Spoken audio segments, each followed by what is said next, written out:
Chaque jour, d'un bout à l'autre du pays, des milliers de personnes font la différence et maintiennent le filet social en place pour aider les communautés plus vulnérables. Vous êtes sur le point de le découvrir et de plonger dans un monde où des gens qui n'ont rien d'ordinaire accomplissent des choses assurément extraordinaires. Des gens avec un cœur grand comme le monde et qui contribuent à changer le monde. Ici Chantal Doré, bienvenue à la 3e saison des Héros Anonymes, épisode 2.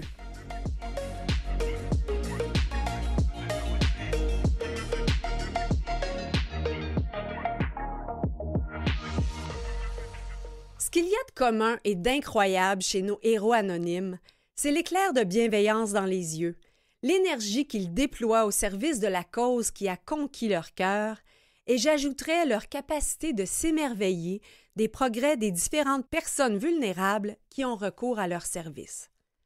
Le mot émerveillement a d'ailleurs inspiré le nom du premier organisme que nous recevons, Laura l'Émerveille. La fondatrice et directrice générale Sandra Lambert sera avec nous en première partie pour nous parler de Laura, d'Antoine et de tous les autres êtres merveilleux qui sont de véritables professeurs de vie. Si vous avez vu la série à propos d'Antoine sur les ondes de Illico, vous avez été conquis par Antoine, un jeune homme lourdement handicapé et tout aussi lourdement attachant. À l'autre bout du chemin, il y a les aînés, dont certains doivent composer avec des défis particuliers. Ces défis commandent parfois de la créativité et de l'innovation. Et l'innovation est d'ailleurs intégrée dans le nom du deuxième organisme que nous recevons, la Fondation pour les aînés et l'innovation sociale, dont la directrice générale est Sophie Gingras. Dans quelques instants, Sandra Lambert de Laura l'Émerveille.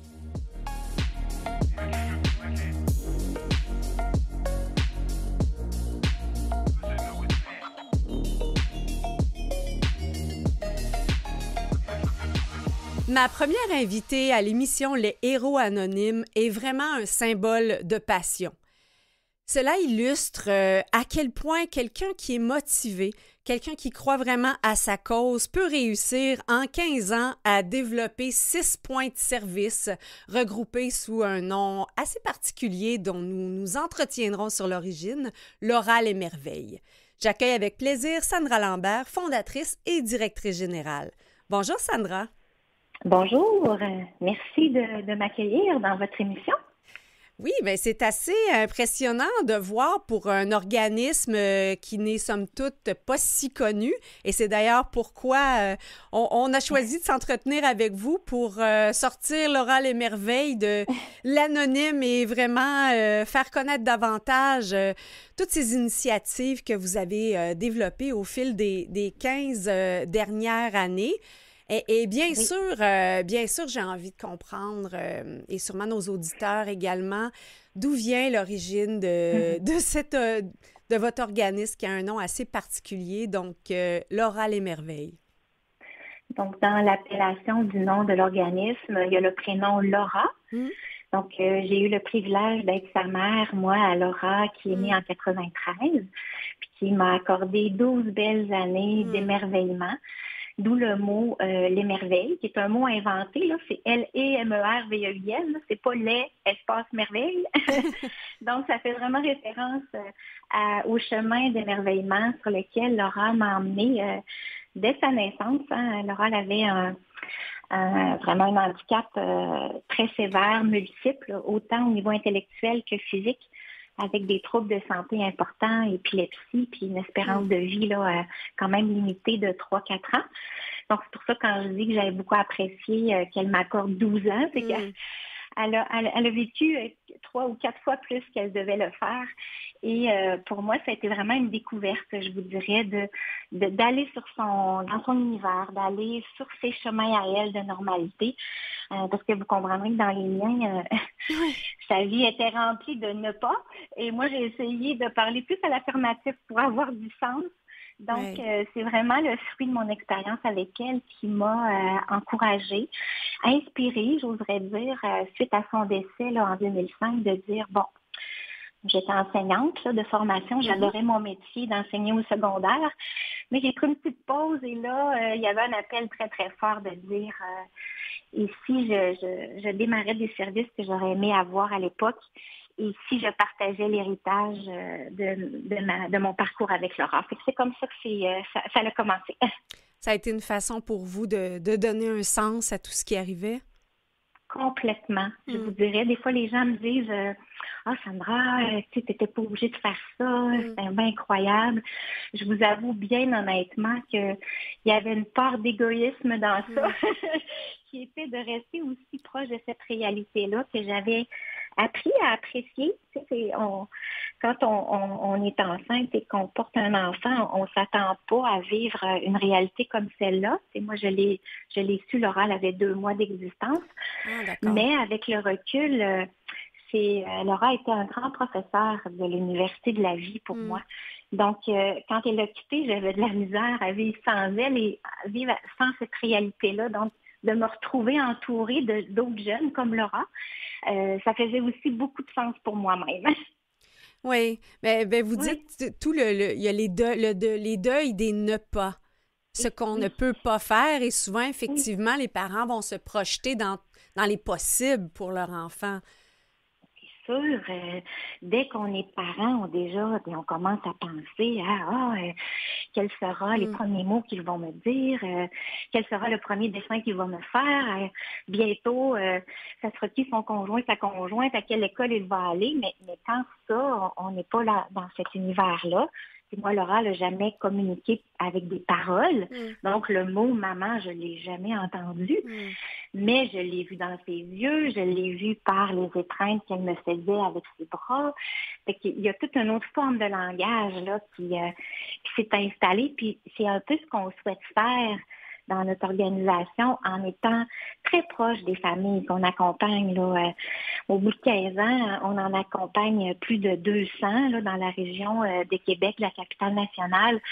Et c'est vraiment d'être à côté d'eux, de les soutenir, puis de leur ouvrir là, un espace où on croit sincèrement qu'au-delà des handicaps, bien, il y a un être humain. Puis il y a un droit de s'accomplir. Là. On a le droit là, de gravir les échelons de la pyramide de Maslow, même si on est avec un handicap vraiment important. En tout cas, moi, tout le long que ma fille a été avec moi, je ne peux pas avancer sans me sentir une maman, sans avoir du sens, puis sans avoir du plaisir, puis seulement attendre la mort, ça n'avait pas de bon sens. Là. Fait que c'est un peu aussi ce qu'on offre à Laura Lesmerveilles, c'est ce qui nous distingue aussi dans la façon dont on l'offre.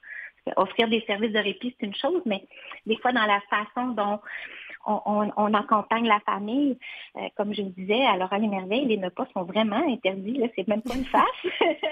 Donc, au lieu de dire le jeune, il ne parle pas, il ne marche pas, il est aux couches, il n'est pas propre, ben on va plutôt dire il communique avec ses pictogrammes de oui et non, il se déplace à 4 pattes ou en fauteuil, donc on prône vraiment l'existence et non pas ce qui n'existe pas.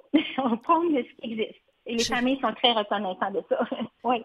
Vous n'avez pas entendu le mot maman, mais vous avez été la maman de Laura Lesmerveilles et vous le regardez grandir, cet organisme-là, depuis 15 ans. Oui. On va avoir le temps de bien expliquer tout ce que vous faites. J'aimerais revenir sur quand vous parlez de la pyramide de Maslow. Oui. Donc, on parle évidemment là, à la base, les besoins de base, manger, être vêtu, avoir un toit et autres. Et à l'autre bout, on parle de l'épanouissement. Et c'est vrai que dans le langage ou dans les préjugés usuels, on a l'impression que ces enfants-là ne peuvent pas s'épanouir parce qu'on reste orienté avec cette vision-là de tout ce qu'il ne peut pas faire. Et ce que je trouve fabuleux, c'est comment vous avez complètement recadré le vocabulaire. Et je pense que c'est fortement inspirant, peu importe ce qu'on vit, pour dire, oui, on peut s'accomplir avec la réalité qui est la nôtre. Exactement. Donc, dans le fond, au-delà des services qu'on offre, avec le temps, il y a comme une approche qu'on a développée, qu'on appelle dans notre terme à nous, l'approche Lesmerveilles. Et c'est exactement ce que vous venez de dire. Hein. Ça s'adresse à tout le monde. Ça s'adresse même à mes collègues, aux partenaires de Laura Lesmerveilles aujourd'hui. Donc, c'est inspirant d'aller vers ce qui est possible peu importe qu'on ait un handicap ou pas, mais ça a d'autant plus d'impact quand un jeune ne peut pas, exemple, nous exprimer vraiment ce qu'il veut. Fait que ça, on lui offre jamais de choix parce qu'on pense que il n'a pas droit à ça, lui, de choisir sa collation. Et les premiers camps d'été qu'on a fait, je demandais aux parents d'envoyer, exemple, 3 collations. S'il y en avait 2 que le jeune prenait dans sa journée, ils disaient, mais pourquoi? Mais parce qu'il va pouvoir choisir. Est-ce qu'il peut se regarder dans un miroir? Tu sais, dans les ouvertures de dossiers qu'on fait, on a une petite trousse, puis un des éléments très importants, c'est très banal, c'est un miroir, parce que par moment, certains de ces jeunes-là ne se sont jamais vus parce qu'on les habille, on les nourrit, alors que de se voir, c'est ce qu'on fait, nous, à chaque matin. Oui. On brosse nos dents, on se lance un peu d'eau fraîche dans le visage, on se regarde, on se dit, oh oui, le temps a passé, il y a des rides qui apparaissent, mais bon, mais vous comprenez ce que je veux dire? C'est la base même de la dignité humaine. Oui. Donc, des fois, on revient dans des notions très de base, mais on dirait qu'on les oublie vu le contexte du polyhandicap. Fait que nous, on les fait ressurgir et là, ce qu'on voit apparaître, c'est l'être humain qui se cache derrière tous ces handicaps-là. Donc, c'est très inspirant pour nous aussi absolument. de travailler de cette façon-là. Oui. Et surtout, vous l'avez fait dans une perspective d'un continuum. Donc, on va en parler davantage aussi tout à l'heure, mais un continuum, à savoir que à travers les différents points de service, vous accompagnez le jeune dans son enfance, dans son adolescence et même au-delà. Exactement. On pensait pas, quelqu'un m'aurait dit ça au tout début, en 2006-2007, là, puis on a créé l'organisme en 2008, qu'on aurait eu 6 points de service, et au-delà de nos espérances. Donc, je suis extrêmement remplie de reconnaissance par rapport aux gens qui ont embarqué dans cette aventure parce que c'est vraiment un grand, grand travail d'équipe. Puis, les premières équipes avec qui on a travaillé, c'est les parents eux-mêmes, de les écouter dans ce qu'ils ont besoin. Donc, c'est pour ça qu'à travers le temps, à mesure que les parents nous exprimaient, mettons, exemple, après avoir réalisé que c'était possible pour leurs jeunes de vivre un camp d'été spécialisé, là, les parents nous ont fait confiance. Et les premières journées, les parents, des fois, voulaient rester avec le jeune et dire, pensez-vous vraiment qu'il va être capable de faire sa journée? Oui, absolument. Ça, handicap ou pas, les parents, on est tous pareils. Sandra, je vous propose une courte pause et on poursuit la discussion tout de suite après.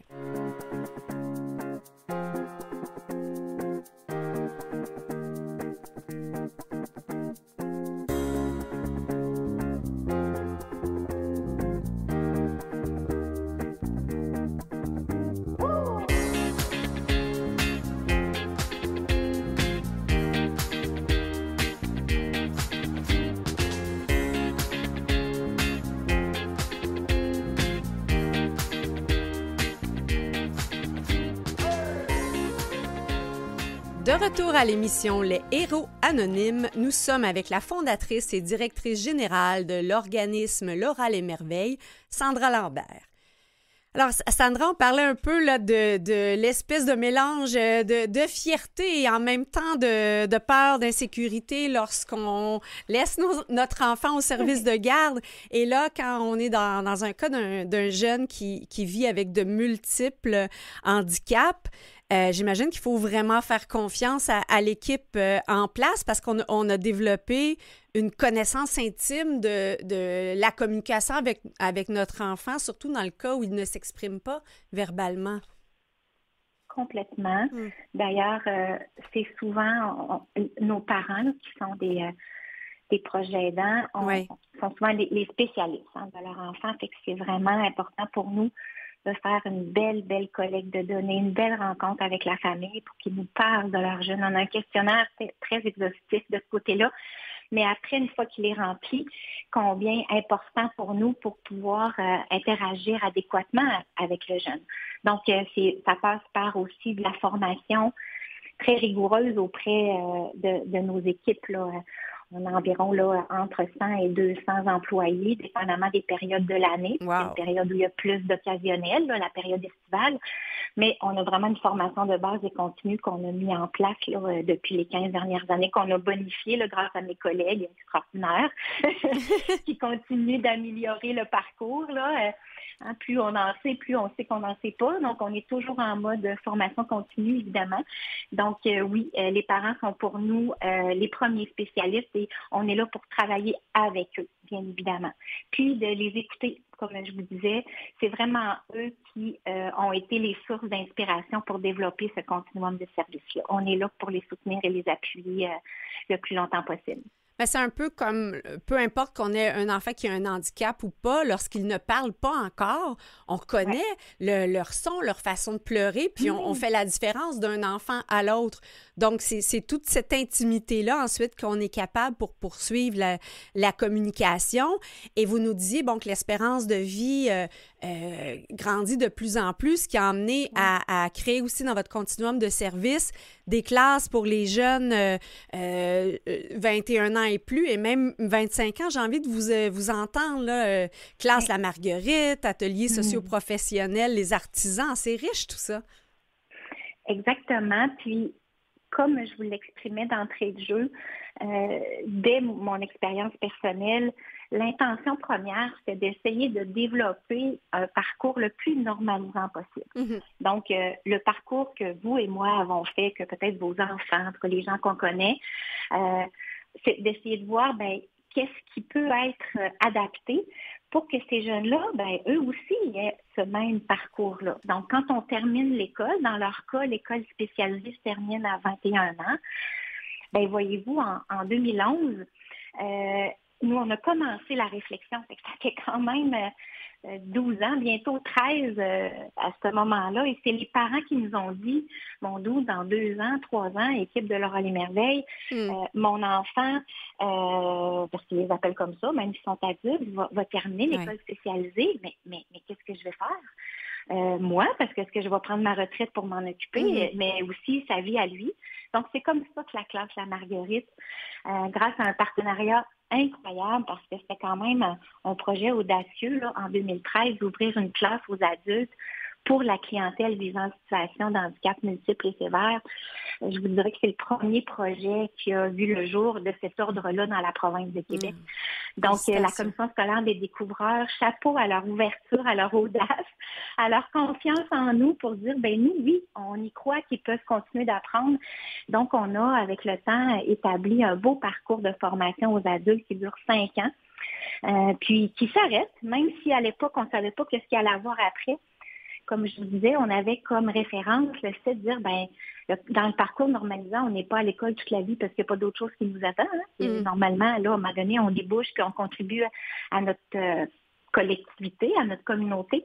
Alors, après le bal des finissants, oui, on a osé penser qu'ils pouvaient participer aussi à des ateliers socio-professionnels. Alors, c'est fantastique qu'est-ce qui vit là. L'équipe aussi est fantastique, déborde de créativité et offre des contrats à nos jeunes qui ont 26 ans et plus. Comme exemple, à chaque année, la période des fêtes vient de passer. Là, dès le mois de septembre, ils commencent à préparer leurs produits parce qu'ils font un marché de Noël là, dans le mois de décembre. Après ça, à ce temps-ci de l'année, ils vont commencer à faire leur semis parce qu'ils vont vendre des pousses pour le printemps. Ils vont faire un bloc de travail là, un peu plus artistique parce qu'ils vont faire un vernissage, exemple, au mois de juin. Fait que voyez-vous un peu toute la belle contribution sociale, c'est qu'il y a un beau volet entrepreneurial auquel ils peuvent toucher. Et ça fait du sens pour eux, mais imaginez le sens que ça peut faire aussi pour les parents, pour les grands-parents qui voient que ce jeune adulte-là, lui aussi a sa vie. Parce que des fois, on pense les parents, qu'est-ce qu'ils vont faire? Parce que là, le jeune, oui, mais le jeune lui-même aussi a le droit d'avoir une vie.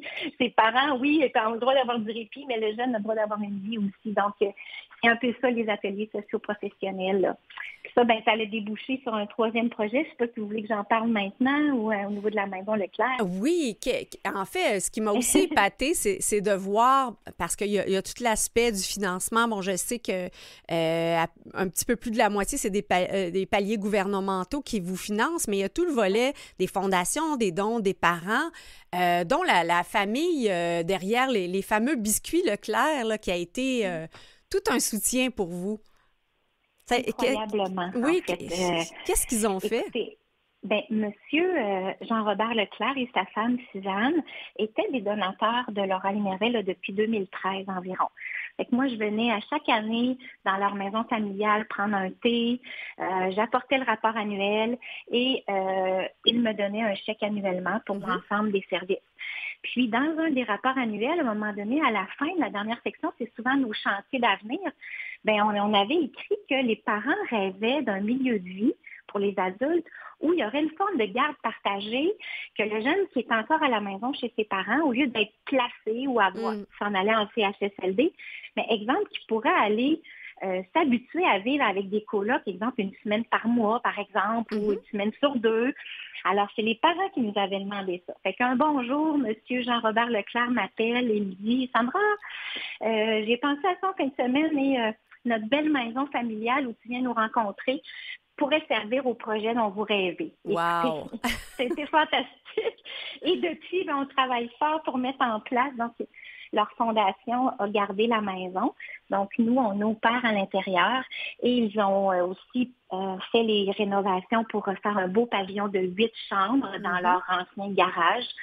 Et là, bien, on est ouvert 2 jours depuis 1 an. Maintenant, 7 jours par semaine. Et nous sommes à monter notre équipe là, de soir et de nuit pour pouvoir vraiment débuter dans quelques semaines, vraiment des séjours où le jeune qui vient ici va apprendre un peu les rouages de la vie quotidienne avec ses 7 autres colocs le temps d'une semaine ou 2 par mois. Je sais qu'il y a souvent une pénurie dans le milieu de la santé, services sociaux, mais avec une histoire comme la vôtre, je suis convaincue qu'il y aura beaucoup de personnes qui auront envie de partager, de vous aider à faire vivre ce rêve. Et ce que je trouve intéressant, vous nommez garde partagée parce qu'il est vrai que, tout parent a à vivre cette séparation-là avec son enfant.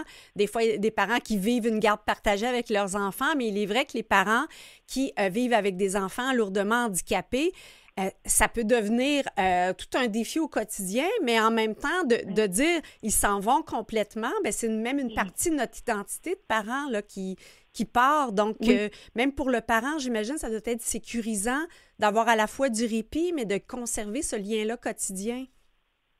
Absolument. Puis c'est un peu pour ça qu'ils ont osé rêver et nous exprimer leurs rêves en disant, et si on pouvait faire ça comme ça serait l'idéal pour nous. Fait qu'on pourrait s'habituer à voir notre jeune prendre son envol, son autonomie, parce qu'on ne peut pas se le cacher, ces parents-là, certains d'entre eux, dont le jeune a, exemple, 30 ans, 31 ans, il y a de l'usure. Hein? Ces parents-là n'ont plus 20 ans non plus. Donc, je pense que c'est un beau milieu de vie qui peut à la fois permettre aux jeunes de vivre son étape où il est rendu comme adulte dans son parcours de vie, puis aux parents aussi, là. Certains de ces parents-là ont eu d'autres enfants, puis les autres enfants ont quitté la maison. Avant, vers l'âge de 30 ans, habituellement, là, les enfants ont quitté le nid familial. Ben pourquoi pas ces jeunes-là aussi, là. Donc, toute la mise en œuvre de ce projet-là, c'est vraiment toute la communauté qui l'a porté. Et je tiens aussi à remercier le CIUS de la capitale nationale qui nous supporte dans ça, qui a cru au projet. Là, on attend des nouvelles du ministère de la Santé et des Services sociaux pour consolider le budget. Là, fait qu'on se croise les doigts pour avoir des bonnes nouvelles en début d'année 2024. Là. Je vous le souhaite vraiment, Sandra. Peut-être en terminant, il y a un autre projet que je ne connaissais pas. Ben, j'avais vu passer, mais là, quand j'ai fait le lien que c'était relié à Laura Merveille, j'en étais émerveillée. C'est la série à propos d'Antoine sur Club Illico. Alors, racontez-nous, qu'est-ce que c'est? Bien, écoutez, on a suivi ça de près puisque Antoine, qui joue son propre rôle dans la série Antoine, fréquente les services de Laura Merveille depuis plusieurs années. Antoine a maintenant 17 ans.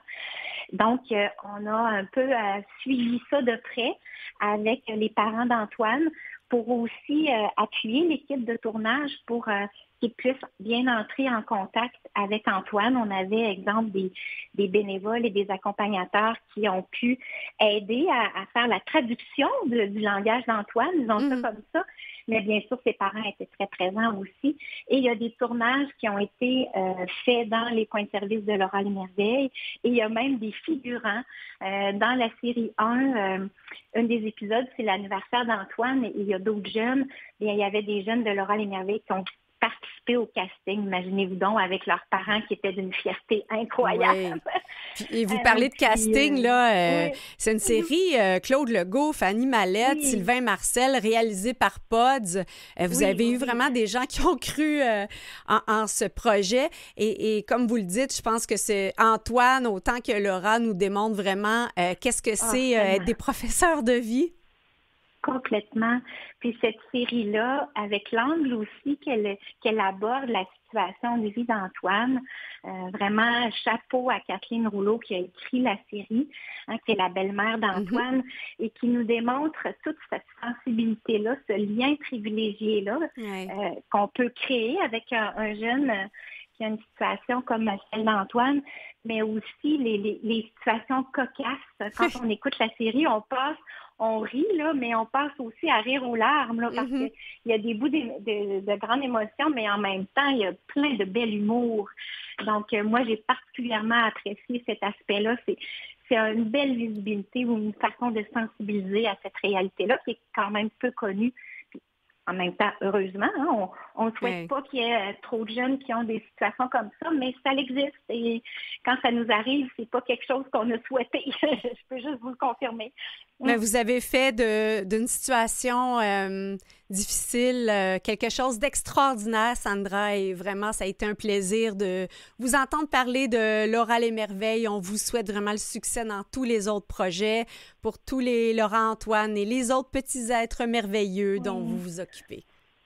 Oui, parce que sur notre petit mouton, qui est notre emblème, notre mascotte, il y a une petite étoile et c'est tous ceux qui ont rejoint leur étoile pendant qu'ils fréquentaient les services. Puis si vous voulez en savoir plus, on a aussi la belle maison Les Merveilles Suzanne Vachon, où là, c'est une maison de soins palliatifs pédiatriques pour toute l'Est du Québec. Donc, sur le site de lauralemerveille.ca, vous avez tous les points de service. Dans cette maison-là, bien, on accompagne les parents là, avec leurs jeunes jusqu'au bout de la vie. Fait que ça aussi, ça vient compléter le beau continuum de service que nous offrons à nos 200 familles. Merci de votre intérêt, je l'apprécie beaucoup. Merci beaucoup, Sandra. Un plaisir de vous avoir reçu. Au revoir.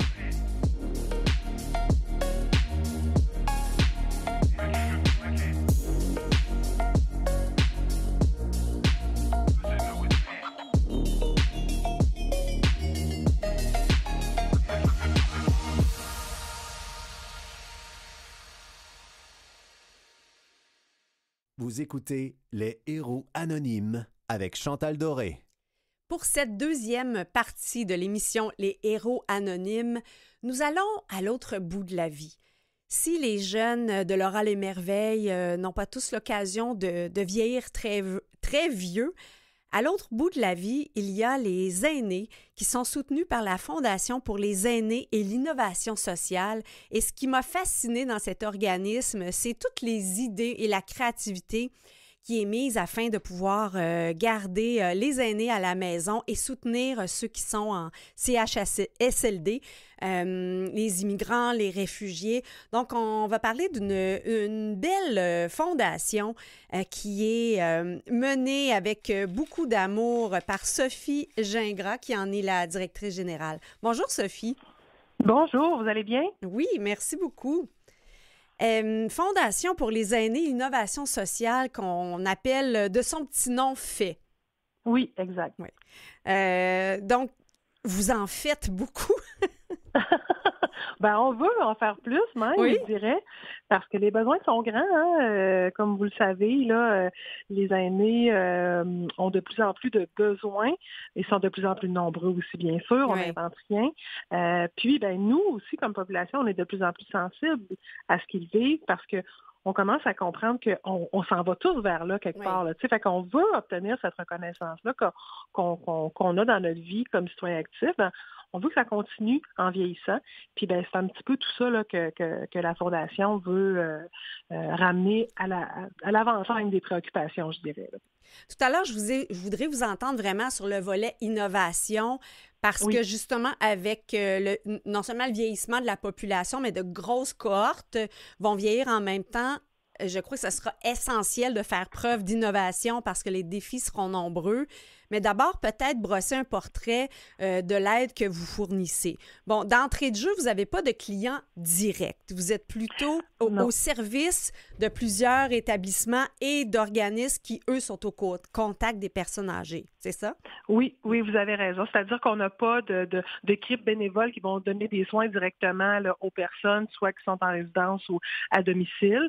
Donc, notre mission, c'est vraiment de faire connaître, dans le fond, cette cause-là, l'importance qu'elle a, mais aussi d'amasser des fonds pour après ça soutenir des projets, des initiatives qui se déroulent dans des CHSLD, mais aussi qui viennent en aide aux gens qui sont à domicile et même via l'appui de certains organismes communautaires de notre communauté là, qui, eux, donnent des services aux personnes aînées. Il faut savoir que la Fondation pour les aînés et l'innovation sociale, c'est une des 12 fondations qui est liée au CIUS de la capitale nationale. Donc, tu sais, souvent les gens savent que les établissements ont des fondations. Hein, on a comme l'habitude d'entendre ça, mais il est moins connu que les CIUS ou les CIS peuvent aussi avoir des fondations. Alors nous, dans le fond, on est liés au CIUS de la capitale nationale et l'argent qu'on va aller amasser va notamment venir servir à soutenir des projets dans des établissements d'hébergement, là, des CHSLD qui sont liés au CIUS, ou encore via les services de soins à domicile, là, si on veut soutenir les personnes qui sont chez elles. Donc, vous recevez vos demandes des établissements. Oui, c'est ça, en partie. Et puis, on se garde toujours aussi là, chaque année un montant où là, on veut soutenir des organismes communautaires. Fait que, tu sais, ça nous permet d'avoir un impact, je dirais, beaucoup plus transversal dans le milieu, là, tu sais, pour venir en aide aux personnes démunies, aînées, parfois isolées, tout ça. Fait que, oui, exact. Quel type d'organismes communautaires peuvent bénéficier de votre soutien? C'est vraiment des organismes dont la mission première ou en tout cas principale, c'est l'aide aux personnes aînées. L'année passée, là, à titre d'exemple, on a soutenu l'organisation des Petits Frères, que vous connaissez peut-être, hein, oui. qui a toute une armée là, de bénévoles qui viennent en aide aux aînés pour lutter contre l'isolement. Oui. On a soutenu aussi des projets comme le Centre Monseigneur Marcoux, qui a un comité là, d'aînés qui est là, qui est actif, qui a des activités. On a soutenu, dans le fond, différents projets comme ça, différentes organisations qui viennent en aide aux personnes. Mais la majeure, je dirais, de notre aide financière, de ce qu'on accorde, c'est destiné au CHSLD et à l'aide à domicile. Et là, on parle de 13 CHSLD là, qui bénéficient de vos lumières, de vos idées, de votre implication. Oui, en fait, on a cette chance-là de compter sur plusieurs équipes. Et puis donc, c'est en fait, là, pour le détail, c'est 11 CHSLD, une maison des aînés qui est en opération maintenant depuis quelques semaines et une prochaine qui s'en vient là, au printemps. Là. Fait que c'est ça qui donne nos 13 établissements. S'ajoute à ça 4 centres de jour, des services gériatriques. Fait qu'on essaie de toucher le plus possible, dans le fond, tout le volet là, de services aux aînés du CIUS de la capitale nationale. Donc, juste pour ma gouverne, là, les maisons des aînés, c'est ce que la ministre Marguerite Blais, à l'époque, nous parlait. Là. Elle planchait sur ce projet-là des maisons des aînés. Donc, est-ce qu'on peut dire que c'est un CHSLD peut-être plus humanisé? En fait, on peut le dire comme ça, mais je pense que ce qu'il faut surtout retenir, c'est que toute l'imagerie ou la philosophie derrière les maisons des aînés, bien sûr, ça a amené à la construction de nouvelles résidences, tout ça, mais surtout, je pense, puis là, je le dis, tu sais, moi, je suis une outsider, je suis pas une personne du CIUS, là, je suis pas un employé du CIUS, mais peut-être qu'il me corrigerait, mais moi, je pense que ça a surtout amené toute une autre philosophie de soins au sein des établissements qui sont beaucoup plus sensibles ou intéressés, dans le fond, à développer vraiment des milieux de vie plus que des milieux de santé. Bien sûr, ça vient avec les soins, la sécurité, mais il reste que l'objectif que les gestionnaires ont maintenant inclut davantage toute cette idée d'un milieu de vie, d'être accueillant, d'être ouvert sur son milieu, sa communauté, de ne pas être un milieu fermé, réservé de soins. Fait que je pense que le plus beau legs qui vient avec ce projet là, des fameuses maisons des aînés. Puis en plus, il y a des établissements là, qui viennent avec ça, avec des nouvelles constructions, puis tout ça, qui sont impressionnantes, puis qui changent un peu la philosophie, puis le modèle qu'on voit, là, qu'on imagine des grands corridors avec des chambres d'hôpital. Là. Fait que, mais au-delà de ça, il faut donner à César ce qui appartient à César, c'est que cette philosophie, je crois, qui porte les maisons des aînés, c'est propagé, je dirais, à l'ensemble là, des soins pour les aînés. Là. Mais j'imagine aussi que ça fait du sens que si on soutient une philosophie de milieu de vie où on va créer des lieux qui sont inspirants, des projets qui donnent envie de participer, ben on va avoir un impact automatique sur la santé aussi. Hein. Ça fait partie des raisons qui nous amènent à rester en santé, de sentir qu'on fait partie d'un milieu puis qu'on participe à des activités versus avoir rien à faire. Tout à fait, vous le dites bien, là. Puis, tu sais, je pense que ça répond encore davantage aux préoccupations des futurs aînés là, que nous sommes, que nos parents sont. Là. Je ne sais pas quel âge que vous avez, mais je veux dire, tu sais, toute cette vague là, de futurs aînés qui s'en vient, souhaitent être impliqués, être actifs et tout ça. Fait que je pense que ça répond là, à ce besoin, justement, d'appartenir à une communauté, tu sais, plus que de seulement être pris en charge par cette communauté-là. Là. C'est assez central comme distinction. Je regardais la liste des projets, des équipements financés. Là, on parle de terrasse extérieure, aménagement d'une salle multisensorielle, achat de balançoires, jardin communautaire. Mais d'abord, qu'est-ce que c'est une salle multisensorielle? En fait, c'est un modèle qui a été développé en Europe. Là, je ne m'avancerai pas trop si c'est hollandais ou allemand, mais c'est les fameuses salles Schnorzel. Donc, quand on entre là-dedans, c'est vraiment un espace d'atmosphère. Tu sais, dans le fond, il y a différents types de lumière, il y a de l'aromathérapie avec des huiles essentielles, il y a des sons, tu sais, fait que c'est vraiment là comme un petit cocon là où tous nos sens sont en éveil, là, je dirais. Là. Il y a des doudous, il peut y avoir des petits animaux robotisés, thérapeutiques, toutes sortes de choses, dans le fond, qui font que la personne, tous ses sens sont stimulés en même temps. Là. Puis on sait que ça contribue justement au développement du cerveau puis à une meilleure humeur, donc ça finit par avoir un impact sur la santé. Oui, tout à fait, oui. Et là, vous piquez ma curiosité, des petits animaux robotisés. Qu'est-ce que c'est? Ben ça, c'est vraiment une belle innovation. En fait, ce sont, nous, ce qu'on connaît, là, c'est les chats. Il y a des petits chats, il y a des chiens aussi. Mais c'est vraiment des animaux, en fait, là, qui sont des peluches, en fait, là, avec des batteries et qui vont faire certains gestes là, pour donner une impression d'être de vrais animaux. Donc, le chat, par exemple, il va se rouler sur le dos, il ronronne, il miaule, il donne un petit peu, il se liche la patte, tout ça, tu sais.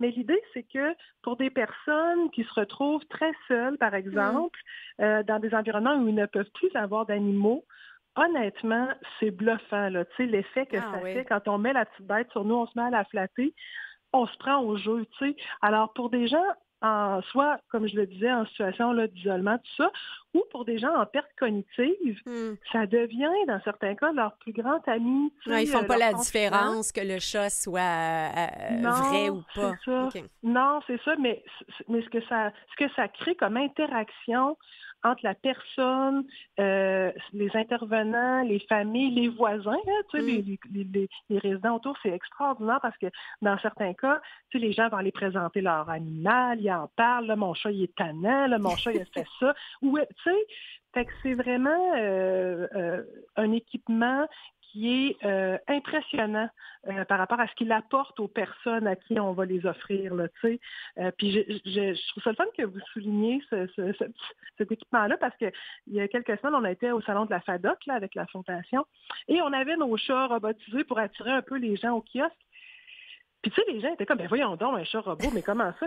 Mais tu sais, on s'imagine pas que rendu à un certain âge, dans une situation où on est isolé, qu'on vit tout seul, ou tu sais, qu'on écoute la télé tout seul le soir, ou qu'on a des pertes cognitives, que ça peut faire une différence extraordinaire dans la vie des gens. Fait que tu sais, il faut vraiment analyser ces objets-là, ces petits plus-là, comme vraiment pour les clientèles auxquelles elles sont destinées au final. Là, oui. Puis nous, ce qu'on voit, c'est que ça fait vraiment une différence dans la vie des gens. Ben, c'est sûr comme que la zoothérapie, on finance aussi des activités de zoothérapie dans les milieux. Là, avec des animaux que la programmation, c'est plus du dressage dans ce cas-ci. Oui. Oui, mais je peux comprendre que ça demande quand même un certain entretien, de le nourrir, vider la litière, aller chercher de la nourriture. Et pour quelqu'un donc qui peut être à mobilité réduite ou des pertes cognitives, qui ne pourrait pas s'en occuper, mais en même temps va bénéficier de cette stimulation-là.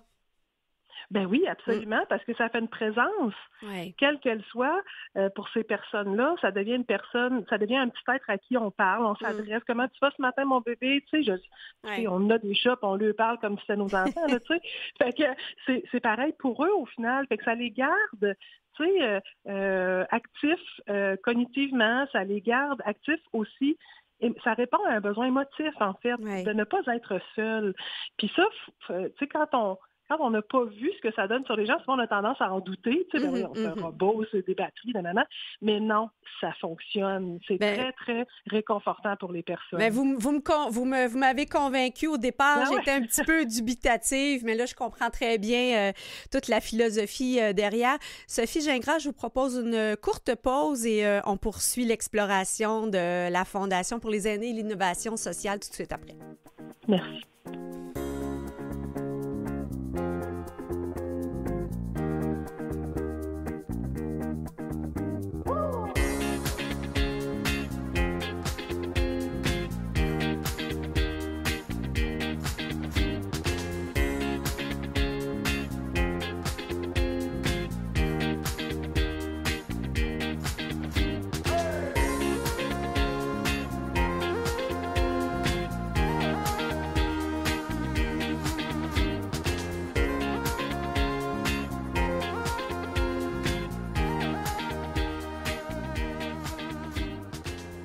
Ici Chantal Doré, de retour à Les Héros Anonymes, épisode 2, saison 3. Nous sommes avec Sophie Gingras, directrice générale de la Fondation pour les aînés et l'innovation sociale. Alors Sophie, pendant la courte pause, on s'amusait en équipe à parler des petits chats animés. Donc, moi, ce que je vois derrière ça, c'est le mot innovation. Et les défis du côté du vieillissement de la population seront très nombreux dans les prochaines années. J'entendais juste en venant en studio à la radio qu'on parlait de la pénurie des médicaments et je me disais, mais comment on va vivre ce casse-tête-là du vieillissement de la population? Alors, je me demandais, est-ce que vous êtes impliqué aussi peut-être avec des chercheurs pour faire en sorte soit de bénéficier de leurs idées ou encore de leur transmettre ce que vous observez? Oui, absolument. On est impliqué là depuis quelques années avec un centre de recherche qui s'appelle VITAM, donc qui est un centre qui se concentre sur toutes les conditions d'un vieillissement en santé durable en quelque sorte. Donc toutes les conditions pour l'individu, mais aussi dans sa communauté. Donc, tu sais, comment on peut faire pour créer des milieux de vie où les gens peuvent vieillir en santé de façon durable. Fait que ça, on est en collaboration avec eux à cet égard-là. Puis l'autre élément aussi qu'on veut, au cours des prochaines années, supporter davantage, c'est peut-être des initiatives ou des innovations pour l'aide à domicile, parce que on sait que les gens veulent aller vers ça. Le gouvernement va aller vers ça aussi pour une question, là, ne serait-ce que de coût. Fait que, il faut qu'on soit de plus en plus agile par rapport à ça. Et la Fondation pourrait, dans le futur, être davantage impliquée dans des projets qui s'intéressent justement à comment on peut mieux venir en aide aux personnes de façon plus efficace, en collaboration avec des organismes communautaires aussi. Fait que là, à titre d'exemple, là, cette année, on a contribué financièrement à un projet pilote, en quelque sorte, avec une fondation qui s'appelle la Fondation Cap Diamant. Et puis, l'idée, en fait, c'est d'observer si ça vaut la peine de créer un service d'accompagnement pour aller faire son marché à des coûts, dans les bannières moins chères un petit peu. Là. Parce que dans certains quartiers de Québec, les gens ont moins accès à des épiceries qui sont reconnues comme étant un petit peu moins chères que les autres. Donc, il y a un organisme communautaire qui nous a approchés puis qui disait, on aimerait ça amener ces personnes-là dans d'autres centres pour les amener à avoir un marché plus abordable.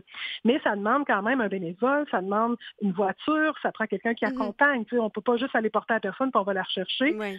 Donc, fait que là, ça, c'est le genre de truc, parce que là, on se disait, mais si on offre ce service-là, ça vaut autant. Nous autres, si on fait un don, la personne, peut-être, au final, aura juste un 10 $ à payer. Là, Fait que là, on est en train d'évaluer, est-ce que ça répond aux besoins? Est-ce que la formule est bonne? Est-ce qu'avec les organismes communautaires, c'est possible de jouer cette carte-là? Fait que c'est ce genre de projet-là aussi en innovation sociale qu'on veut appuyer pour venir faire une différence là, dans la vie des gens de tous les jours. Là.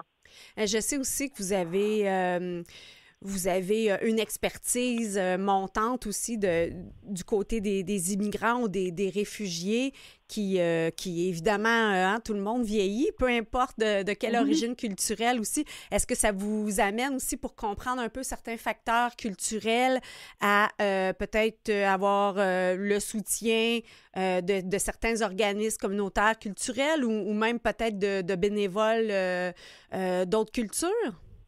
En fait, ça, c'est un axe qu'on a exploré dans les dernières années.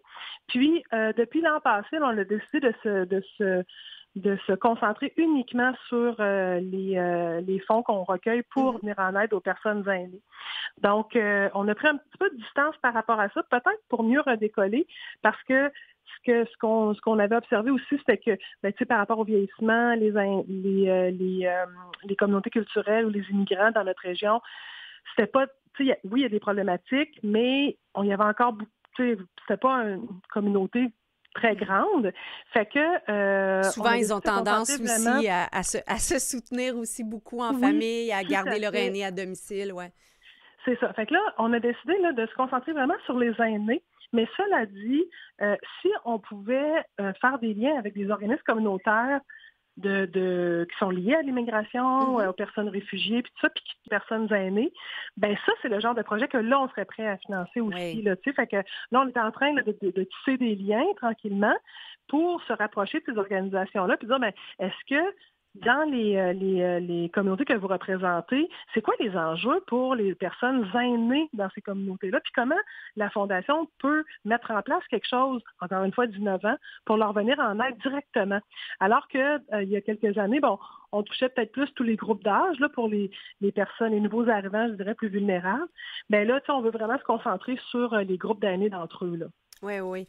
Vous parlez, Sophie Gingras, de tisser des liens. Je vois que votre organisme est issu de la fusion, justement, de plusieurs fondations. Est-ce qu'il n'y a pas déjà là, dans la structure, une forme d'innovation sociale, de se dire, on sait que les donateurs sont très sollicités par de très nombreuses causes, la recherche de financement, elle est ardue pour les responsables. Est-ce qu'il n'y a pas justement une nécessité de regarder nos structures pour voir comment on pourrait avoir plus d'impact social et faire en sorte que les investissements des donateurs produisent encore plus de résultats?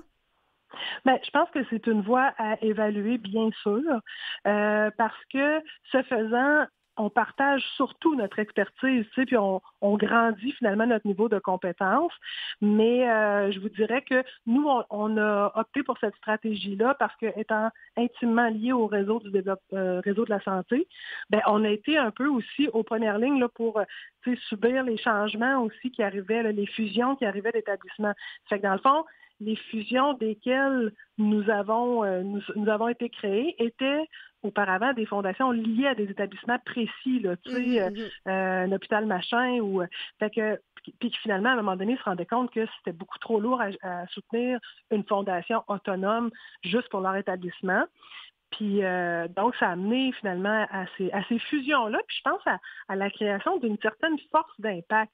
Parce que ce que je constate dans la cause des aînés, c'est que bien que les gens soient sensibles aux aînés, dans le sens que, ils veulent que nos aînés vieillissent dans la dignité, en sécurité, tout ça, c'est comme si, collectivement au Québec, les aînés, c'est pas une clientèle que pour laquelle on doit faire des dons. Là, ça fait comme pas partie de nos préoccupations de philanthropes.